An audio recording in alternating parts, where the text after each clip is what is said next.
Okay lang ba gumamit ng ibang brand ng fork oil sa mga Fox at track shocks? Yes. Basta hanggat kaya, specific bike oils. Ito na naman yung ano eh. Mahabang usapin talaga yan, as in another day, another topic. Mahaba talaga eh. Pag sinabi ko, mahina ang 30 minutes para ano ko lahat ng... Kung okay lang o hindi, okay lang ba? Oo. Okay lang, okay lang. May kausap din akong legit na bike mechanic. Sa suspension siya nag-i-specialize. Pwede kung sa pwede, pero syempre, ang negatives lang is mavo-void ang warranty mo. Mag-iiba yung feeling ng fork syempre. Never yan magiging the same. O at least meron tayong mga fork oil na ano siya, kumbaga pinakamalapit yung weight and yung working temperature niya. O yun, yung mga ganun. Motorex para sa akin.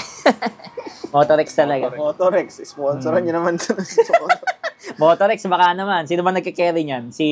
May nagke-carry niyan eh. Yung lagi kong in-orderan sa Shopee. Baka naman. Kaso di ko maalala eh. Hometown Bike Shop ba ata yun? Sa Albay pala yun. Oo, yun. Sa Albay pa. Hometown Bike Shop, baka naman. Kaso lagi rin ako nauubusan eh. Bibili dapat ako ng 10 weight nung nakaraan eh. Ubos. Hometown, baka naman.